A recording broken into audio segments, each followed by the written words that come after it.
Nothing changes instantaneously. In a gradually heating bathtub, you'd be boiled to death before you knew it. Our Father, who art in heaven. Seriously? What the actual fuck? Gilead doesn't care about children. Gilead cares about power. Why does healing have to be the only goal? Why can't we be as furious as we feel? For whatever man sows, so shall he reap. Welcome to Above the Garage. Hi, friends. Welcome to our analysis of Season 4, Episode 1 of The Handmaid's Tale, which is entitled Pigs. Let's do our round of introductions and dive in. Hi, I'm Melissa. Hi, I'm Raquel. Hi, I'm Julia. And I'm Kate. I cannot believe we're finally on Season 4. I'm so excited. And the episode itself opens with Say a Little Prayer for You, which I just want to say is a song that I'm a bit traumatized by. Because my brother and I took a cross-country trip when I was a teenager, and he played my best friend's wedding soundtrack on a loop for like 3 days straight. And so it has a whole new meaning to me. Our first vision is the handmaid's cloaks parting and a sight of June's face. As usual, it picks up directly after the ending of Season 3, where she'd been shot in the woods. The 6 handmaids are still carrying her, but they're headed towards a building, and they look scared. Alma looks particularly scared. Inside, they're pressing her hands on her wound, which is bleeding a ton, and I totally teared up watching them care for her.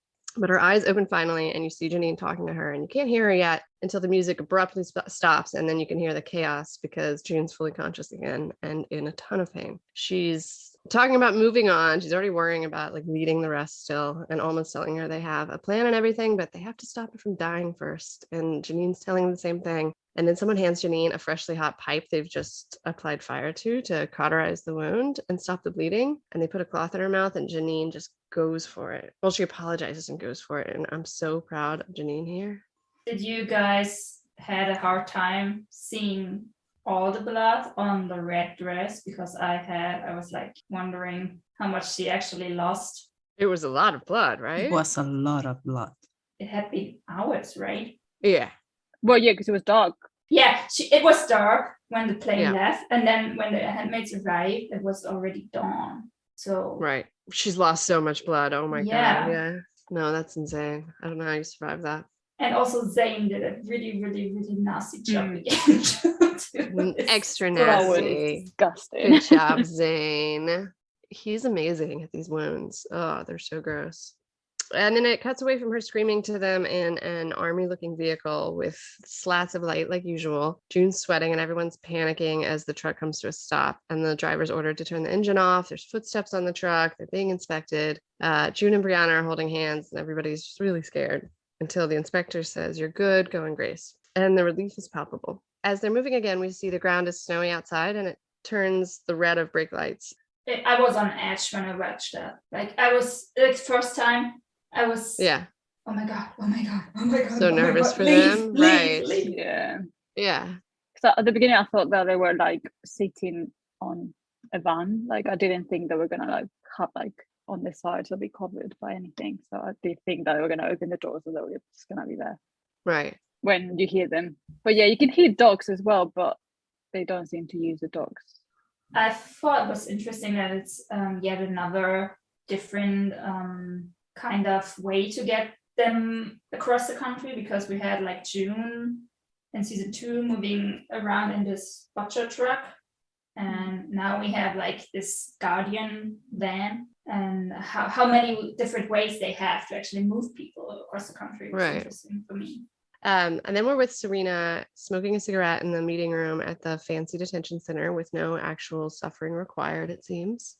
You can even smoke. And Fred enters first, comments that Serena looks tired. Then Tuella joins, because he's in all her meetings, and tells her she can't smoke. Oh, yay, there is one rule after all. And then she puts it out on the floor, which is lovely. She tells the guys that they're in the wrong place because she's supposed to be meeting with her lawyer, but Mark tells her it's been canceled, rescheduled, and Fred's hearing this afternoon has also been pushed. Serena snaps at Fred not to speak for her, and he says, "I'm sorry, Mrs. Waterford."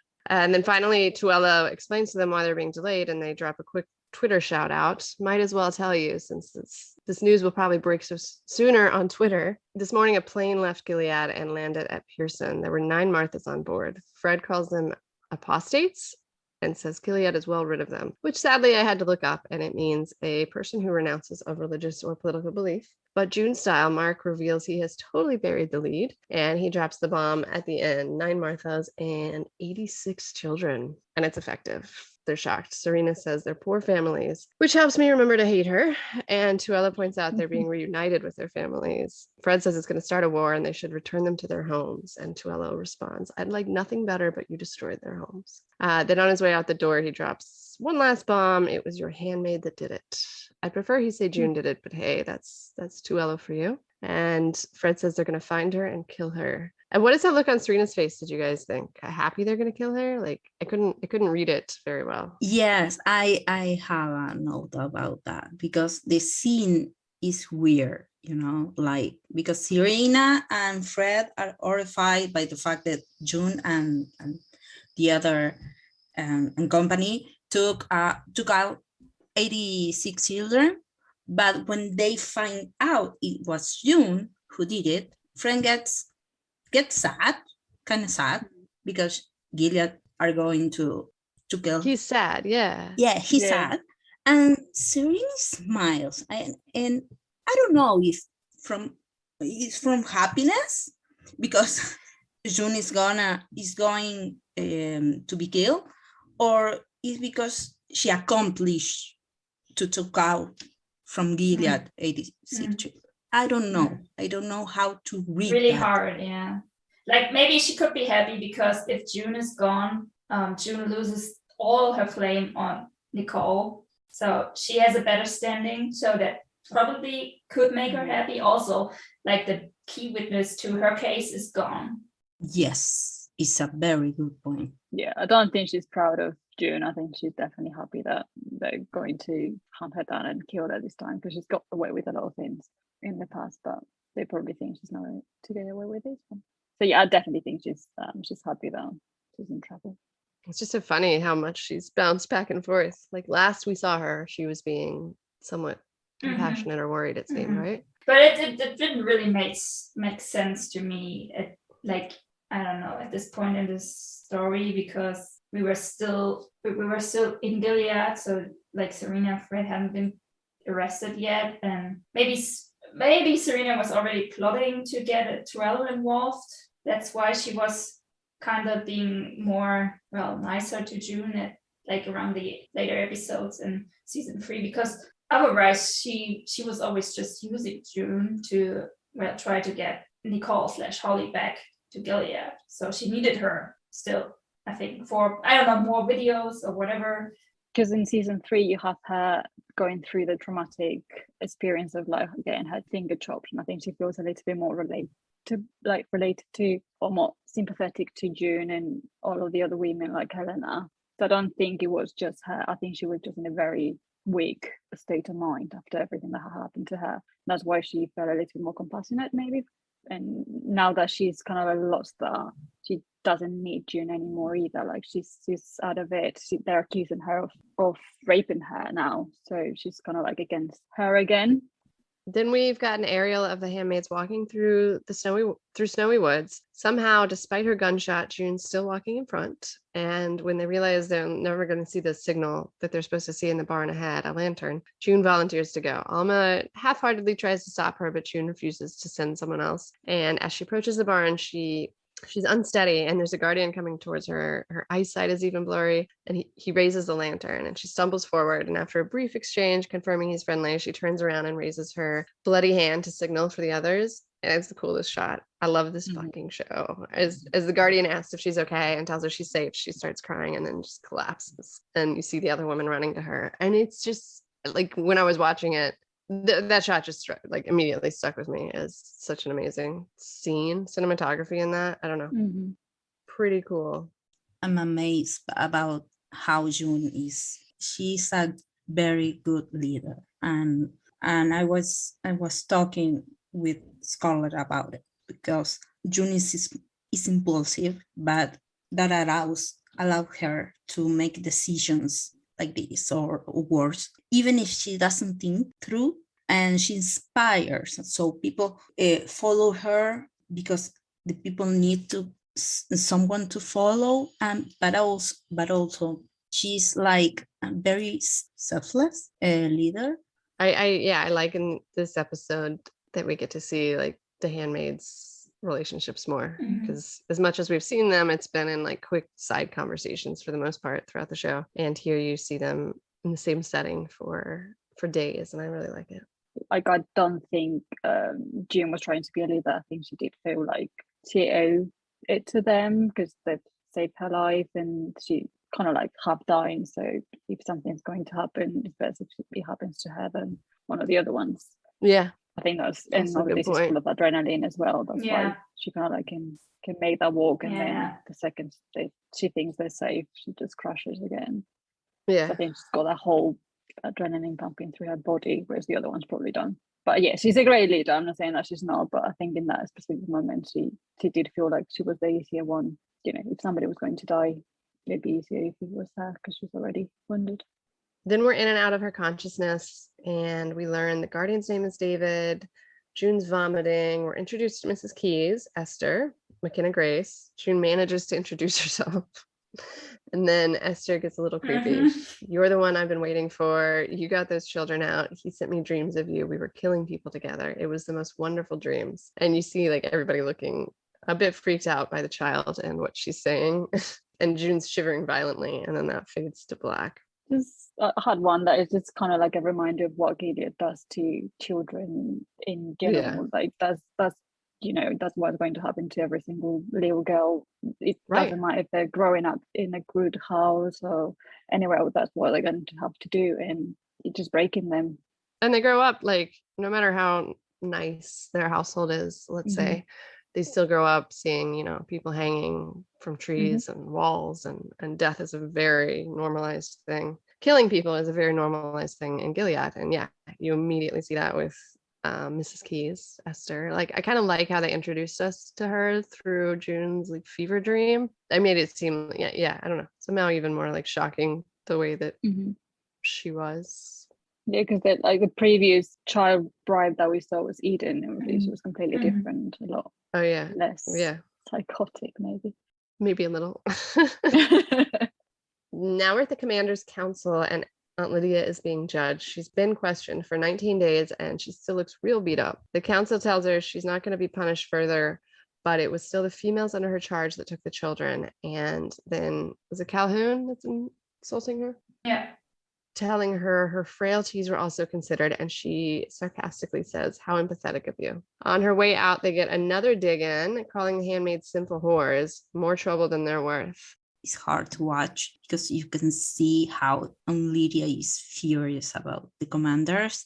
And I think in this scene is when Lydia decides to change the whole, how she's approaching to the commanders and how she trained the handmaids in sort of way. Because it's being judged by it. Exactly. But she's also been given a taste of her own medicine as well. Like, she's been obviously tortured and punished.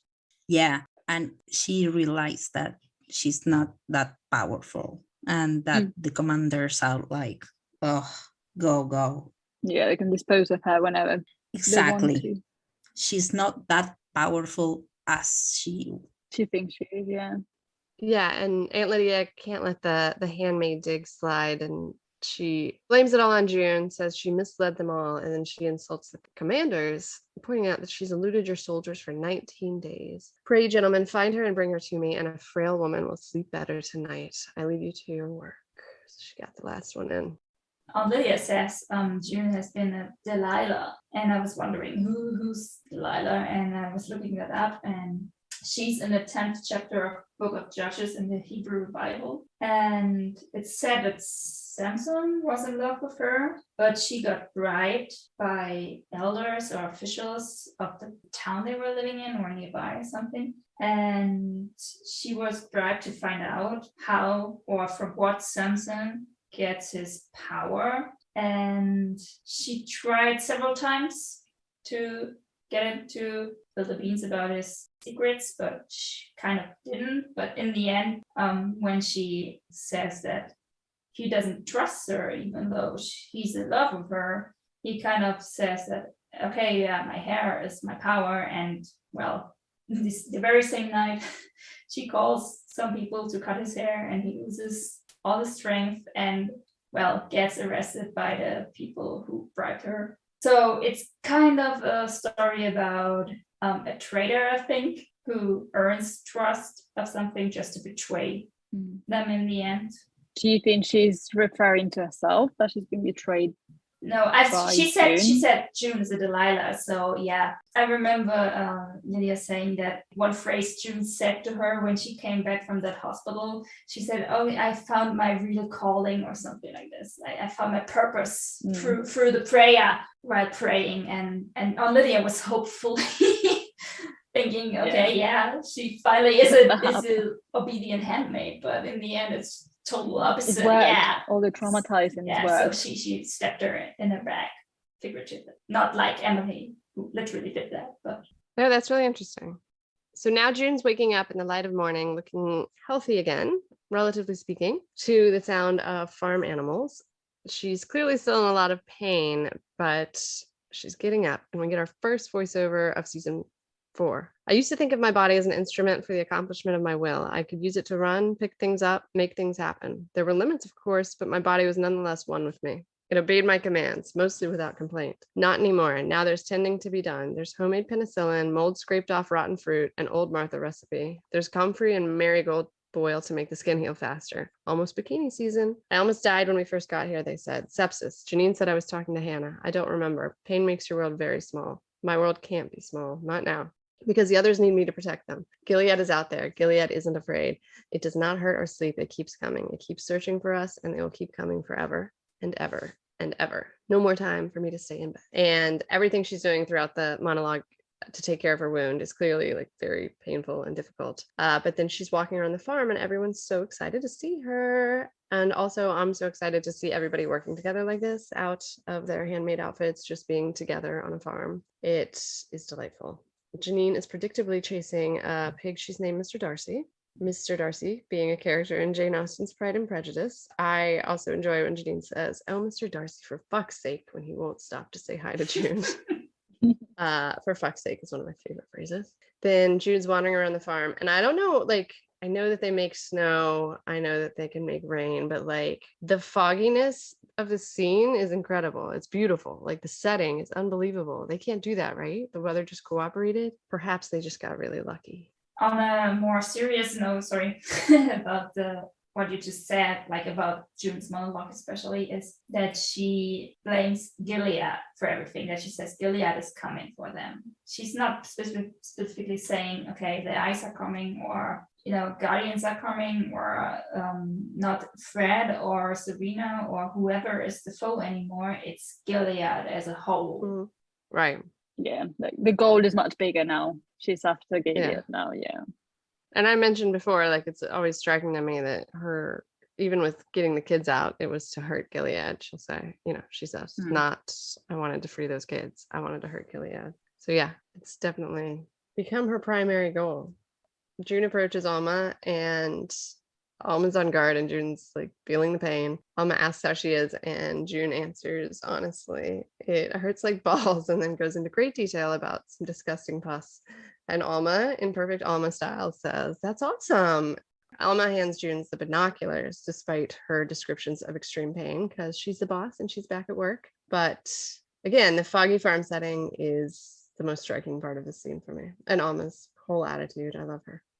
Inside the farmhouse, June sees the commander for the first time and tries to feel him out, and he doesn't respond. He just stares at her and continues banging his cane on the floor and then walking around aimlessly. There's clearly something off mentally there. And then we see Esther more clearly for the first time. Her dress is super bright. I love it. But she's smoking a cigarette, and it's so weird. In real life, she's 14 when this was filmed, I believe, but she is psyched to see June, runs to her and hugs her, forgetting all about her injuries. She tells her she thought she was going to die, and she's so happy she didn't. And then she starts talking about drones. She's worried they're going to see everybody, but she's mostly just like ecstatic because June is there. And she says, "You're Mayday," and tells June she wants to hurt Gilead, and she's eager to hurt them badly and quickly. Now that June's out of bed, Esther's clearly expecting them to immediately attack, and June's kind of like just trying to figure out how to talk to her, how to handle her. She makes the mistake of focusing on Esther's young age, and that immediately pisses her off. And she stands up looking down on June and says, I'm the mistress of this house. And June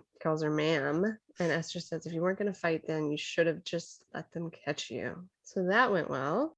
I have one thing to say about how Esther had very idealized image about June. She's amazing because she took out 86 children. Right. She's just a legend now, not a human. I understand her point of view because as you guys been discussing, like after she managed to get all of the children out, I think the hopes of everybody was like really high, and everybody's expecting to like fight back and having to do, being able to do something to fight Gilead back, especially people like Esther, who's like been brutalized and being hurt from a very young age, against probably her will.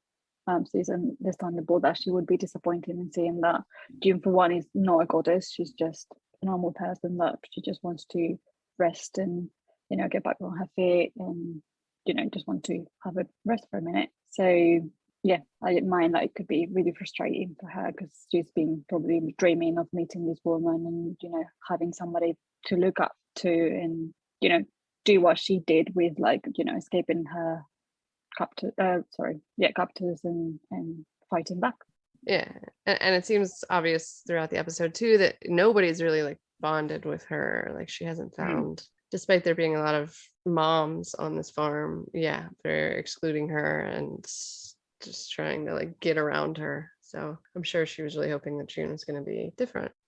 Then we see Nick. So Nick is visiting Lawrence in a much more depressing cell than the Waterfords. And Nick's here to thank him for his service to Gilead, which he apparently immediately recognizes as a death sentence. He asks if there was even a trial. And when Nick says yes, Lawrence asks, how'd I do? And Nick repeats the thanks for your service line. That good, huh?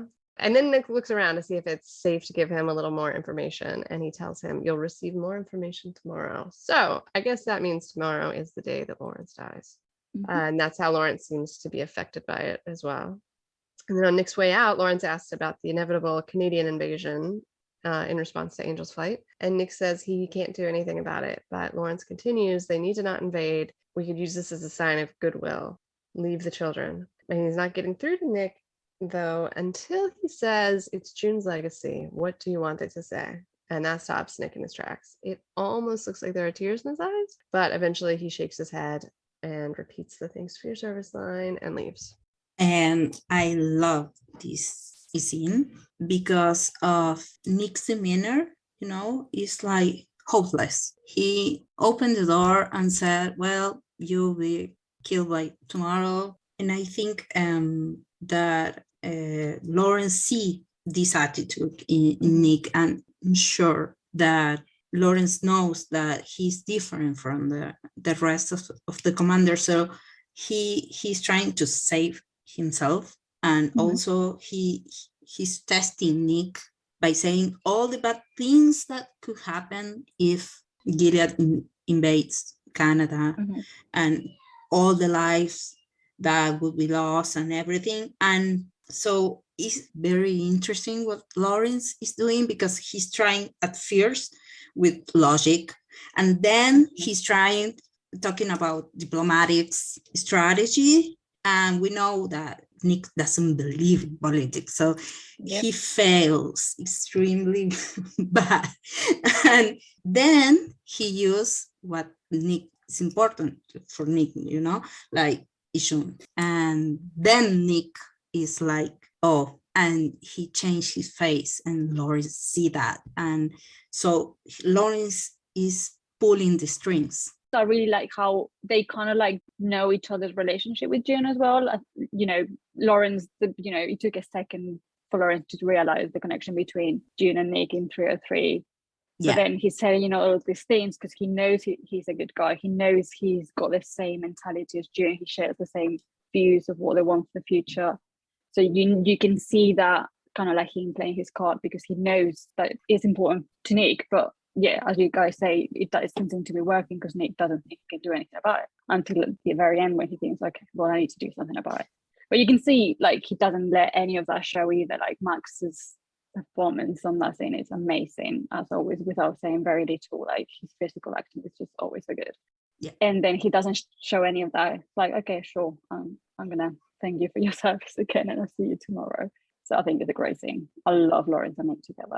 They're one of my favorite parents in the whole One show. thing we need to establish now is the most important thing is when Nick says, I received like no such order, which means he's on the bottom line. He's not deciding anything. Exactly. He has no power. He gets orders. But he's not even in the council meeting when they talking to Lydia, which I suppose is because he was sent to talk to Lawrence instead. But he's meant to be in all of the other council meetings that we see.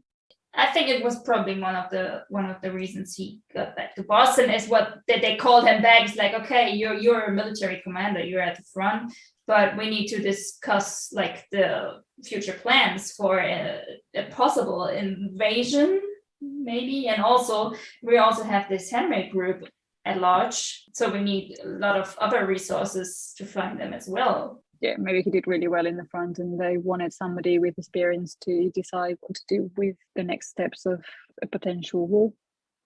Then we're back at the farmhouse, and June finds Janine comforting Mr. Darcy, who has been marked for dinner, it seems. Janine prays over him, and June smiles watching her because she's so pure and good. But Mrs. Keys and the Guardians are watching from outside, and you get the like vibe that Mrs. Keys is like eager for the kill. And June walks Janine out as they go in to kill him, and you see it, and then you see Esther like looking through the windows at it. She is really enjoying watching killing. Yeah, this is what Gilead does to 14-year-old girls. That must terrify June. And then everyone's having dinner and laughing, and it's so lovely, except Esther looks very angry and is just watching everyone. And June notices her look and asks Janine to just pass the plate so we can recognize that that is the pig, the pork. But Janine's being cool. She's passing it. She's holding herself together. And then Esther gets mad and demands she eat it, which is so fucking cruel. Even crueler, Esther says the pig would still be alive if you weren't here. And so Janine, at Esther's screaming, takes a bite, and she's so upset she's about to spit it out when Esther starts screaming at her more and holds her mouth shut. Everyone's horrified, and June chases Esther, telling her not to fuck with Janine. You've seen what they did to her. Do you know what they do to handmaids? Have some fucking compassion. And I found that scene like so upsetting to watch, because I'd actually like thought that Janine was being really cool and not like reacting more to the pig's death and just not eating it. And it was just like, oh, it was awful to watch. When June's walking off after confronting Esther, Esther starts to tell June what's been done to her. Her commander couldn't get it up, so he had others rape her, lots of them, guardians, eyes, commanders. They started coming often for their turn to fuck her. She's crying, and June walks back to her, and June sits next to her. Again, this must be extra horrifying for June, thinking about Hannah. And Esther finishes with, wives have bad things too. And June says she knows and tells her to listen. None of this is your fault, none of it. And Esther's crying next to her. And June says, you know what I think? I think God is just, and I think that he's going to make those men pay for what they did to you. If not God, I'm sure June will. And she holds her as Esther cries on her and says it's okay when we all know it's not. And it's so upsetting to me that so many men were willing to do it, even within the system, the fact that all these guardians and eyes and commanders were happy to gang rape a 14-year-old. So then June leaves the barn on her I'm on a mission walk. She runs her hand over a machete or some knife in the barn, and she's pissed. And she finds Alma, and she's mad at Alma, which surprised me, yelling at her for not managing Mrs. Keys. That abused girl is the only thing standing between us and being caught. And Alma does not accept the blame. She says she was busy keeping June alive. She shouldn't, no. And I'm glad that she doesn't. And then she says, after carrying your fat ass across freaking Massachusetts, you're fucking welcome. And I just fucking love her.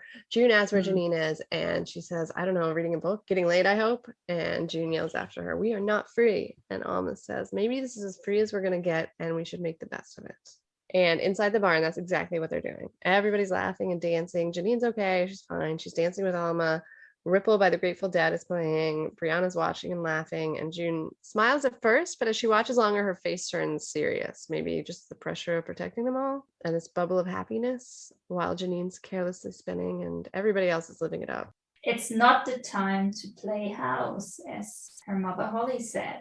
Yes. Oh, but I love this scene. And also, I'm sorry, I forgot this time around, but aren't two guardians, two obviously male guardians in the background.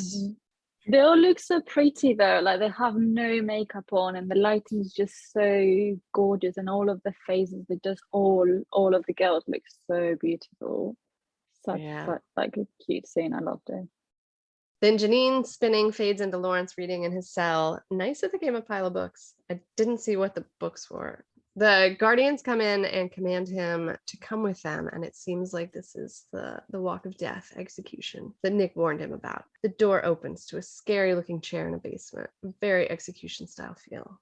And then we hear footsteps. Nicholas Blaine has returned to save the day. Lawrence says, "You've already thanked me for your service." And Nick tells him he thinks there might be more that he can do for his country. And he brought him an overview of the border plan. He convinced the council to bring Lawrence in as a consultant. Lawrence just does his eyebrow raise thing, which is perfect for this moment. And Nick closes with, "Some men need to be led." And Lawrence replies with, "The Tao of June Osborne." I enjoy that. And Lawrence does a little jig to his seat, and we find out that this is a barber chair. And I can't help but laugh. Like, what a funny trick to play on him and us. It's not an execution chair. Just want to make sure your beard is fresh. I want to say that it's very interesting, both scenes about the lighting in those scenes, because you know, a lot of reviews talk about the use of light in the show, and it's funny how in the first scenes between Lawrence and Nick is close to the door where the light doesn't come through, and he's in this very dark place. Lawrence is illuminated by some of light, and then in this scene this change, and Nick is approaching to Lawrence to help him, and so Nick walks through the door and stands near the light. The light doesn't illuminate him directly, but he's in a better or more lighter place than the previous scene. So for me, it's so interesting, this thing they do with Nick and the lights, because we know that Nick is a very great character, and during Nick throughout this season is shown going back and forth between the dark place that Gilead is and the light that the most of the time is related to June or Nicole. So for me, it's really interesting how they portray Nick. I was going to say that I genuinely thought that was an electric chair, and I remember watching the episode and thinking, "Oh, Nick." I literally said out loud, "Oh, Nick." And that was the first and last time I ever doubted Nick Blaine. I'm sorry, but I genuinely thought, "Oh my god, is he actually going to do it?"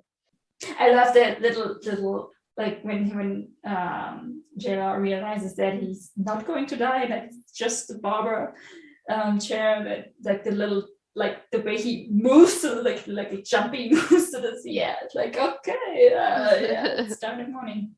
Then June comes in looking for Esther, but instead finds the commander, whose name we learn is Rob. And this time June knows what a monster he is, and she's got a knife in her hand. Rob says he doesn't remember her name, and she goes with Martha, and that he can't remember the name of the other young lady that lives here either. And June tells him her name is Esther. He calls her a pretty girl, and you can tell June wants to murder him at that very moment. She like blinks rapidly and walks over with the knife. And June says he's a bit afraid of Esther at times, to be honest. And June scrapes the knife on the table, leans down, looks in his eyes, and says, "You should be." Then, luckily for Rob, David walks in and says, "We need you outside." It's interesting that he says it to the room, because I guess typically in Gilead he'd be talking to the commander, but in this case he's obviously talking to the woman in charge, not the worthless commander. As she walks out, the dogs are all barking, and actual pet dogs for once. Yay. I'm surprised they're chained up on this farm, but they're barking because the handmaids are beating the shit out of a man. And Esther tells June he was trespassing.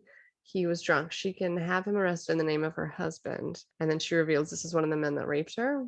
When she says, he likes to go by Johnny. He likes it when I say his name. He likes the way my tongue looks when I say it. And June asks her, like, straight up, is he one of them? And Esther's face breaks my heart as she nods. It's fucking sad. And then June like wanders off for a second, thinking, I guess. And everybody's like, what are we supposed to do?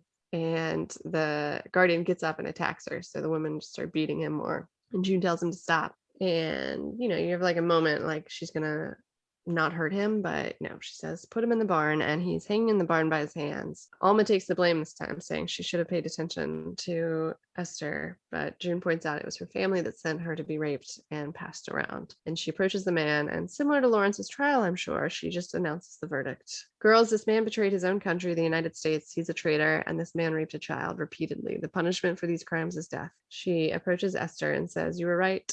You were right. We're Mayday. We don't hide. We fight. And in this place, we all fight. And she hands the knife to Esther, telling her to murder him. Even says, good girl, make me proud. And Esther says, I will. June limps out and leaves her to it. And we hear Guardian Pogue screaming. So June's a aunt now. Exactly. Like the way she's announcing it is kind of a prosecution, I would say. Yeah, that's true. It was interesting that June walked out too, right? I feel like they wanted to introduce her to what they've all been forced to do in the past. Like, I think they first saw a little bit like an outsider because she's a wife and, you know, she's a mistress. So it's her hazing. Maybe June thought that Esther needed to kill Paul to feel better with herself and also to move on, or a way to remove herself from thirst of killing people, or revenge. Do you guys think that she would have given it to Hannah? No. If that was Hannah? No. If Hannah had gone through that, probably though. Like if that was Hannah that had been brutalized. I think the show tells us that she would have by calling her banana in the end. Yeah. But I also feel like that scene at the end is kind of like, right, so this scene I saw at the beginning of her, like, kind of like, you know, mothering her in a way, like, okay, well, you know, this is, I know what you're going through, we've been there, this is what you do, you know, you kill them and you feel better about it afterwards, which we know is not true, but that's probably how she feels. But then at the end, just feels like she's kind of like feeding off her a little bit, like, oh, I've lost a child and I'm gonna, you know, she reminds me of her and I'm just going to get some form of love. And we know from the beginning of the episode that that's what Esther kind of like expected of June, like this sort of like bloody revenge and, you know, action and fighting. And then you feel like she gives it to her, so Esther kind of locks her back. I don't know, like that scene was a bit weird when she calls a banana. It's a bit like, are you doing it for the right reasons? Are you doing it to help Esther? Are you just trying to help yourself with? Yeah, I think she's using her as a stand-in. Yeah. However, she's able to do that. I think because like June murdered people already, and if she feels guilty about this is another question. But if she does really want that for her own daughter to live with this fact that she murdered someone. If your daughter said to you though, like, Mom, I've been raped by 20 men, 5 at a time, I need to kill this man, would you say no? I don't think I would. I think that's because what June is like so close to like a near-death experience, everything she went through with Natalie in the hospital. Again, I don't think she's mentally over all of this stuff that just happened. So I think at this point in time, if she had found out that that's what happened to Hannah and Esther was Hannah, I think she would have reacted the same way, because I think that's where she is.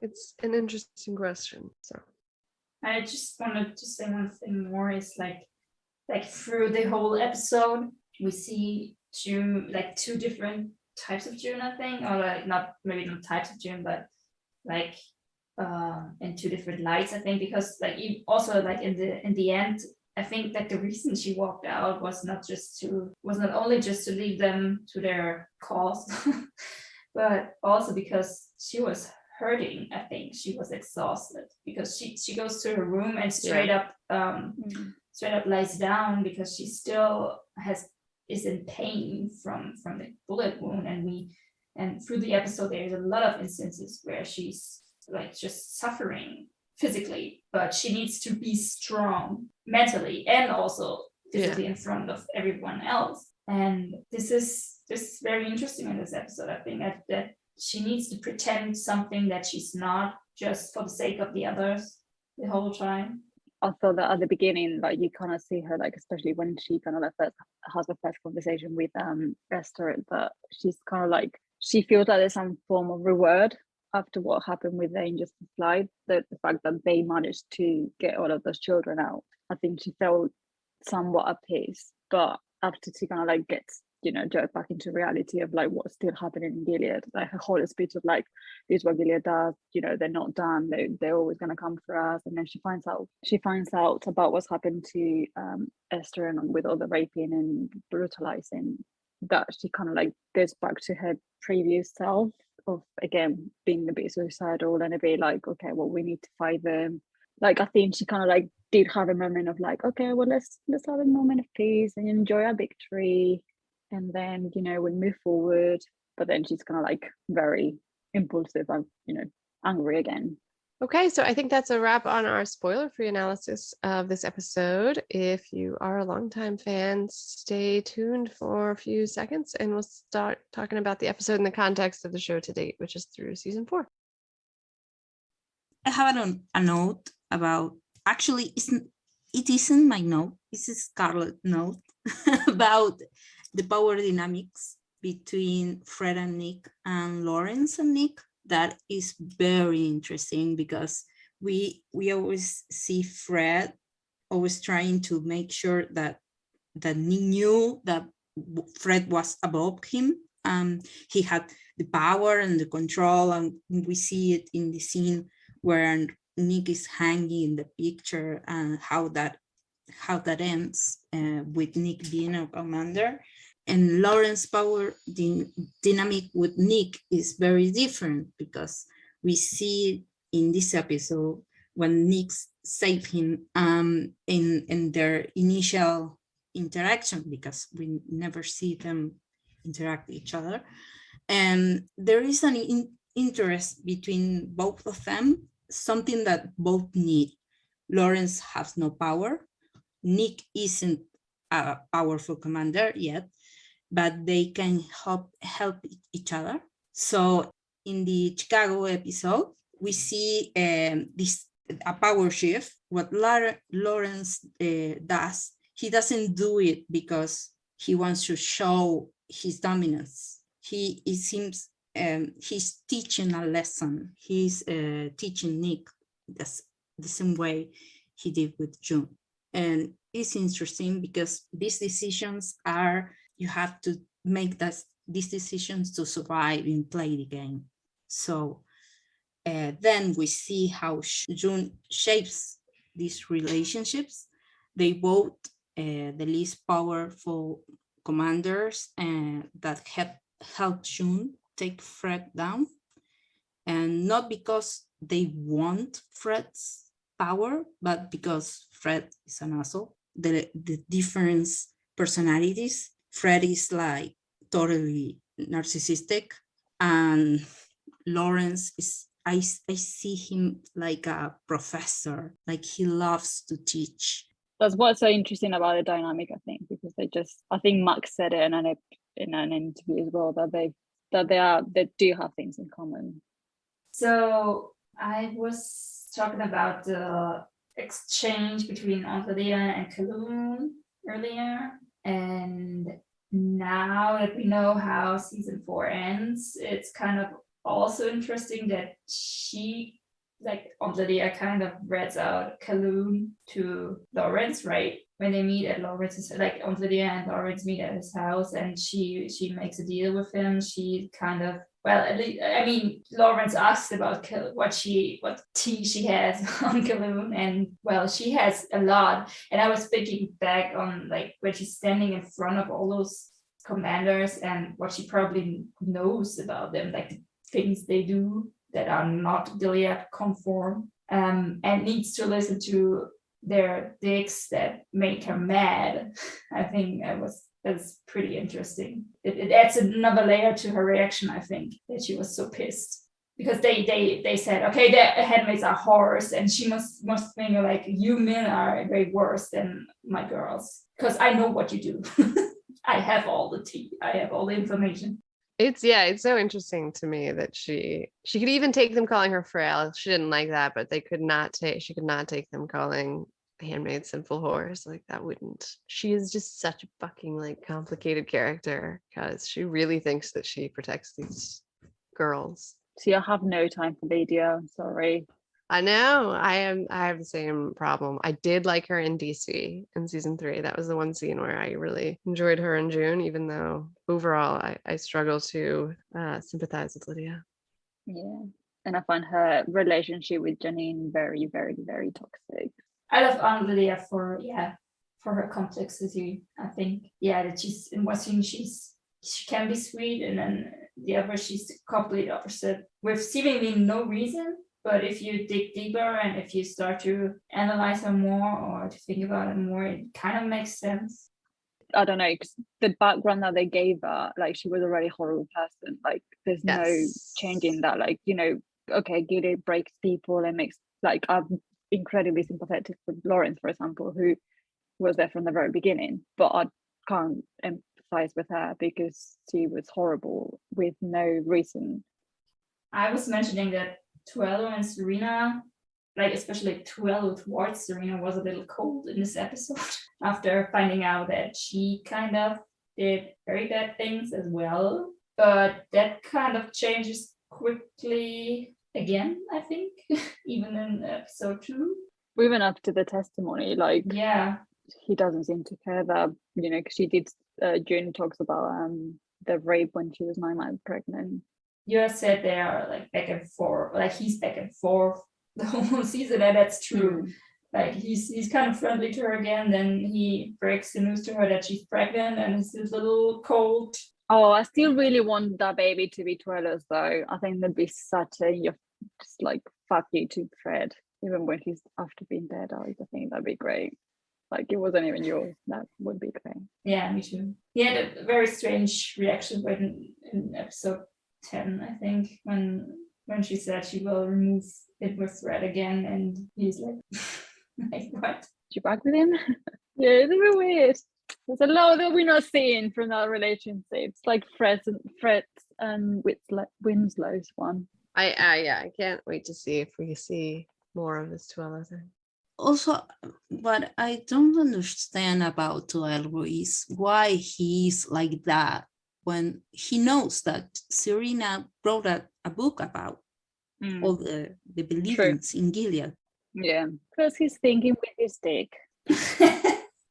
Right. Do you guys have other notes? I had one that's really sad about Alma saying that could be all the freedom that they get, and then they should leave. Good point. You know, and then that is it. That is as free as she gets. So sorry for bringing that.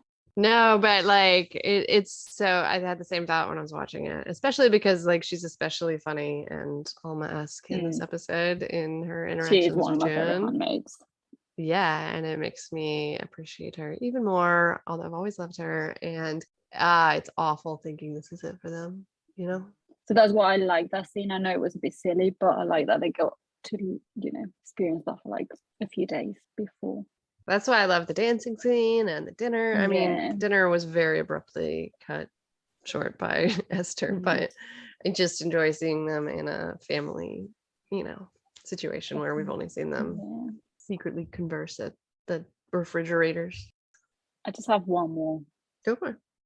And it's kind of like tying up with that the end of the episode when she's just, you can tell that she's a little bit still very not well mentally, and you can see kind of her state of mind as well, which kind of like goes on to 202 when Nick captures her, and I know he gets a bit of criticism for that, but you can really tell that she was still suicidal and she would have done very silly things and would have got killed if it hadn't been him that captured her.